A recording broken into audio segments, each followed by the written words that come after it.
Welcome back to the Survival Minecraft world. I hope you're having a fantastic day, and if you caught the end of the last episode, we got a ton of diamonds in our little underwater strip mining cave system. And in this episode, I wanted to finally make an enchanting table so we can actually start getting some good enchantments on this gear. And I want to go back into the cave system and explore a little bit more so we can find an EXP spawner. Now you might be thinking, oh, I see you have 43 levels, how'd you get— oh my god, we got robbed! All they left was the crafting table and the bed and a couple torches. Oh my goodness, we got psych! Finally built a proper house. Yes, it took me a while. I've been doing a lot of playing off camera, so to speak, and that's why I have so many levels. The levels came from kind of feeding these guys. Every time I feed them, they despawn. I'll show you how this works here. They breed, they despawn, and then we get some EXP. We might even hit level 44. Come on. One more. Oh, just shy. So yeah, we got the cows kind of giving us some EXP, as well as the occasional mob that I find during the night or just wandering around. And building this thing actually took a lot of brick. I got a lot more clay than I was ever going to need, and cobblestone. So we were smelting a lot of clay and a lot of cobblestone, and got a lot of levels that way as well. So there's no interior design done, so please be gentle with the criticism. There's no interior design. I was thinking of doing that as my next little off-camera project, but I'm really happy with it. I was following a build guide at first, but once it got to the roof portion, I started realizing, man, this thing is super whack. Like, first of all, this door area here, there was like an extra space in between this part and here. Like, I'll show you, for example. Like, the wall was here, the pillar was here, and this was just like a space going all the way up to like one of the roof sections, and it was just an empty space. I was so confused. And then on the second floor, they had this weird kind of like diagonal downwards roof thingy starting from like here, and then like a whole balcony system thing here. But because of how low the diagonal roof came down this way, like you could barely even access this area. It was so confusing and so ugly. So I just kind of tore it all down and just kind of redid it myself. So, I mean, there's no shame in following a build guide. I feel like if you're someone like me, you have all these cool ideas in your head, but you don't know how to make them come to life, you know, there's no shame in following a build guide, and maybe just get the foundation going. If you want like a certain L-shaped house like I did, maybe you want like a terrace porch kind of thing going on, maybe just steal that from someone's build guide and then kind of make the rest of the house yourself. It's all up to you. No shame in doing whatever you want. So I was thinking up here, we do like a little office area with maybe like a big world map kind of thing, but I feel like putting stuff on the walls would kind of look weird if all the walls are glass. So I might actually just get rid of the second floor entirely and remove some windows on the main floor. I don't know, let me know. I gotta watch some more videos on interior design, but let me know how we do the second floor. Oh, I got one of these guys. So in my off-camera kind of exploring sessions, I was getting bored when editing the first 3 videos, because like I said, it was like 10 hours of gameplay. It took a lot of editing, so I took some breaks to just explore around.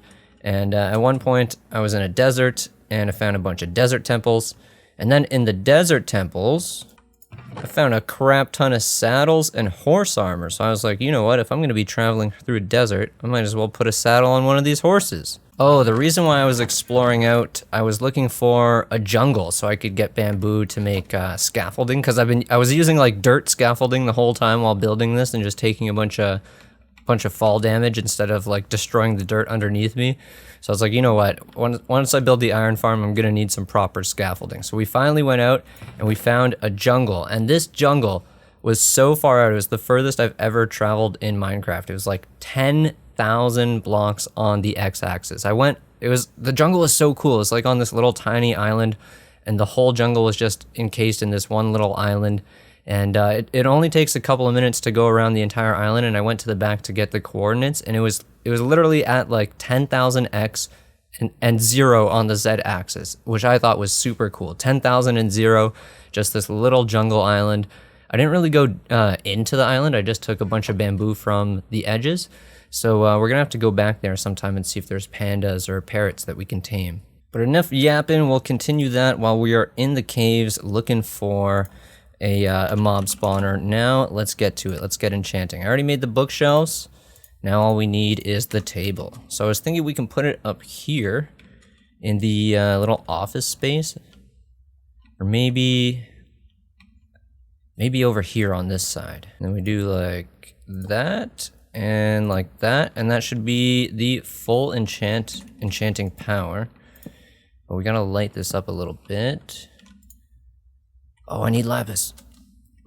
Okay, this is gonna be it, our first ever enchantments. I gotta stop jumping there. Oh, one of the reasons why we need to do this ASAP is because while I was like getting materials and stuff for the house, I ended up wearing out all the durability on my diamond stuff. So eventually we gotta get mending and definitely find an EXP farm. But I was thinking we could enchant some new stuff and maybe enchant these as well, and then eventually combine them all. And then while adventuring around, finding all the temples and whatnot, I ended up getting a bunch of this like golden enchanted crap. So I was thinking we could plop those into the enchanting table and disenchant them for EXP. Is that how that works? I don't know. We'll find out. All right, I've got my inventory absolutely loaded of stuff I want to try enchanting and disenchanting. Let's give this a whirl. So we plop in our lapis. Let's see if I can remove... Nope, this is not how you remove it. Oh, I think I need a grindstone to remove. I think what I'm gonna do is enchant my broken diamond one with, efficiency 3. And then I'm gonna make a new diamond one and see what I can get and then combine them. Okay, so now we got our fresh pickaxe. Efficiency 4. Oh my god. I kind of feel like that was a waste now. That's fine, that's fine. Okay, let's see if we can get efficiency 3 on this. Oh, what? Did I get any bonus ones as well? Oh, I'm not getting any bonus ones. Feels bad. So do we get the EXP back? Oh, we do. Okay, awesome. Oh, I'm not getting any for those ones. Am I doing it wrong? What if I do 2 at a time? Still not getting any. I think I might be doing this wrong. Actually, we'll keep that for when we go to the nether.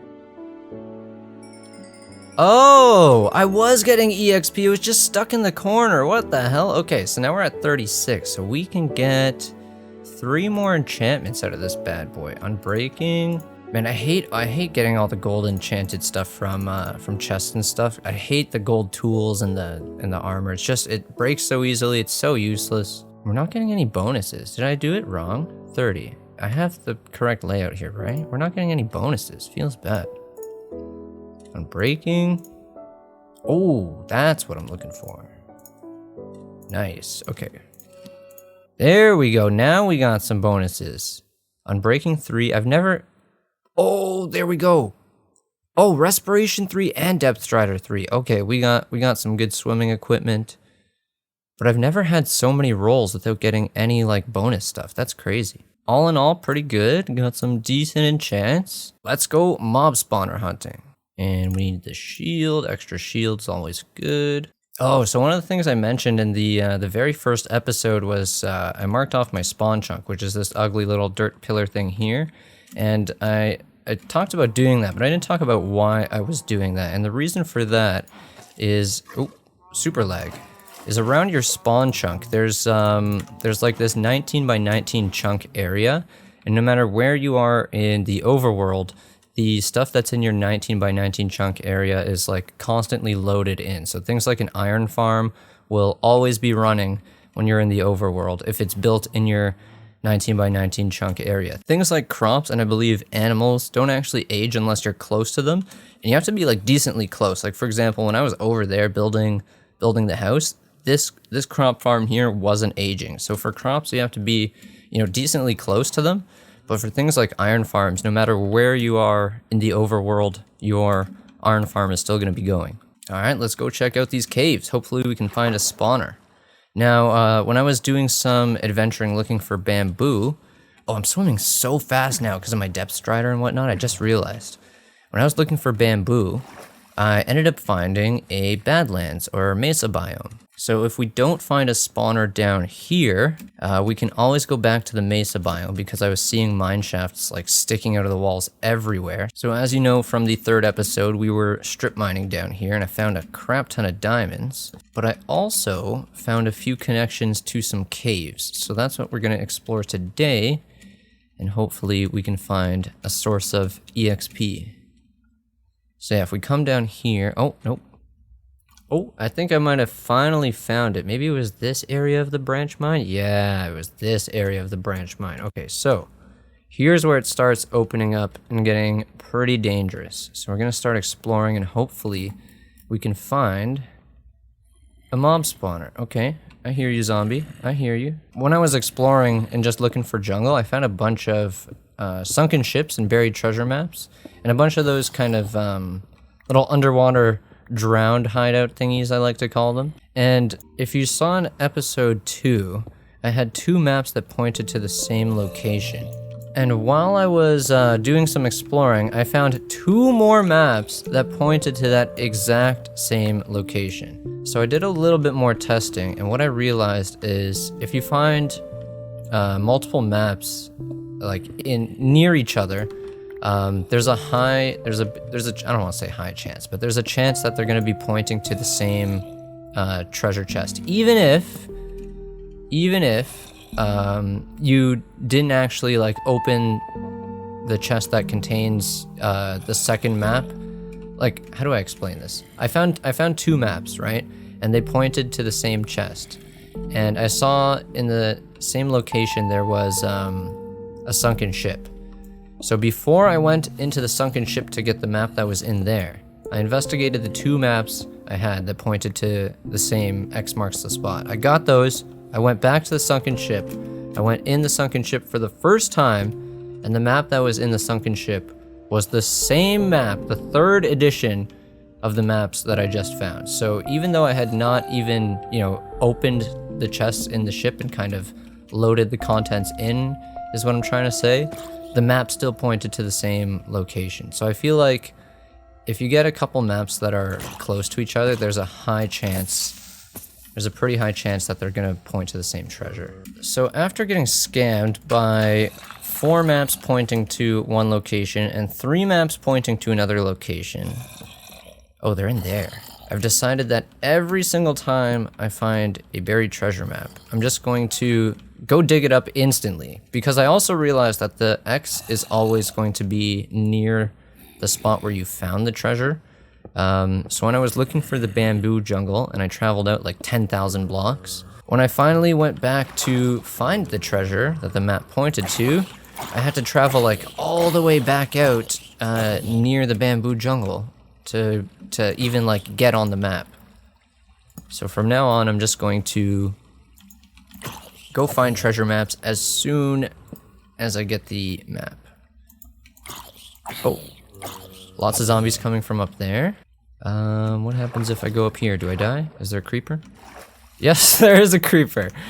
Oh my god. Ask and you shall receive, I suppose. No? Yes? No? There we go. This is why I brought an extra shield, so I can just tank all these creepers. Oh, yep, there's lots of skellies. Okay. Oh, that's not what I wanted. That's not what I wanted. Are they fighting each other? They are. Okay, perfect. The guy with the enchanted bow wins. Did I get it? I did not. Feels bad. I gotta figure out what you can fortune, because I was trying to fortune iron and gold, and if you guys are familiar with fortune, you would know that doesn't work. Oh! His sword is fire! Oh my god. Damn, I like this cave though. Usually when you go through caves like this, it's just all dead ends. Speak of the devil. But this one has some pretty long, expansive hallways before you hit those dead ends.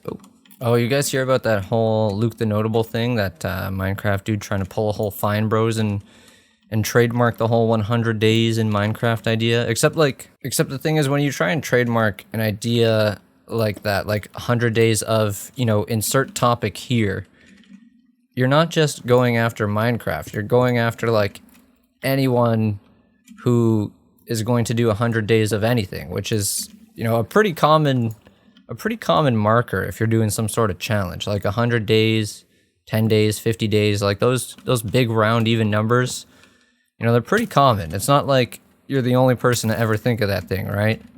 So obviously a bunch of people were goofing on the guy on Twitter, clowning on him. Oh my goodness, look at this. Oh, we're gonna need the new shield. Okay, let me... Oh. Okay. So, of course, eventually he ends up apologizing, but his apology was just, it was so weirdly written. It was like 5 or 6 or 10 tweets, I don't know, something ridiculous. But like the way it was toned is just like, he still kind of thinks, you know, he came up with the idea of doing 100 days of anything. He gives everyone permission to create this content that was inspired by him. Whether it's inspired by him or you're a fan of him, you have his permission and blessing to create this content. And it's just like, the guy doesn't really get that, like, trying to trademark the whole 100 days of anything idea, you're gonna get a bunch of people pissed off who've never even heard about you before. Like, they're making their 100 days of whatever because they thought it was a cool idea, not because they were inspired by your content or even have any idea who you are or that you exist. So it's just like, his whole apology was still kind of trying to claim that, like, he was the originator of this idea and everyone who's doing it was, like, inspired by him, and he's, you know, thankful and grateful that people are creating this content inspired by him. And it's like, dude, you're not the first person to think of this idea. Relax. So I was running out of arrows, and I don't exactly have flint to make more, so I kind of put the bow away. The bow was meant to be our creeper destroyer, but I put the bow away for now. The problem with lighting this place up like this is I like to put, when I'm running through a cave, I like to put all the torches on the left side, but when we get a big circular room like this, I gotta light the whole room up, and then I'm not sure which side is the left side anymore. So like, for example, like all these torches here, they're on the left side, so I know that this is not the direction home. If I want to go home, I gotta follow the right side torches, because when I came in, I was putting them on the left side. And then you get to all these hallways that go multiple ways, and there's torches on the left side in each of them. Oh god, I'm a mess. Yeah, let me know in the comments what you think about the whole Luke the Notable situation. I don't really care, I've never really watched any of his videos. There was like a couple of years ago, the Fine Brothers who do all those like kids react and grandparents react and like elders react, that kind of stuff. And they wanted basically like anyone who does a reaction video, they would basically get a cut of it. And the entire internet was like, what? What do you mean? The whole reaction idea belongs to you. That's not gonna fly. And it didn't fly. As you can imagine. There's a zombie villager here, what the hell? What are you doing here? So I just thought it was funny. It's like, dude was on 100 days of ego tripping or something. Wonder when that video's coming out. What, we got grass up here? What is going on? Yeah, I'm gonna come back in here off camera, mine the crap out of this place. We got Endermans placing grass blocks everywhere. It's a dead end. And I think on the next episode, what we'll do is we'll go to the Badlands, which it wasn't the full 10,000 blocks away like the jungle. It was more like, it was closer to like 5,000 to 8,000 blocks away. It's pretty far, but we'll go there. And what I'll do to kind of make good use of my time is I'll bring a map and I'll start mapping out the area as I go. I think off camera, the next thing I'm also gonna do is build an iron farm, because I was gonna say we're getting kind of scarce on iron, but we found like a bajillion iron ore blocks down here. But iron farm is always super good to have, and my villager breeder is already maxed out with 8 villagers, so I gotta put them to work. Right side torches. Oh god, the circular room. Okay, right side. That's left side. Right side. Right side. Right side. That's left side. Oh god, I'm lost. Oh? Wait a sec.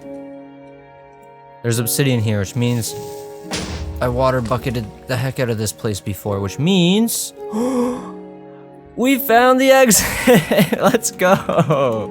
There's also like these kind of above ground caves I found while feeding these guys all the time. I kept hearing all these zombie noises, so I kind of investigated a little. I didn't go too deep. This one's kind of just a little hallway. It doesn't really go anywhere. But I'm gonna have to do some searching in these caves off camera, see if I can find some sort of mine shaft or spawner or something.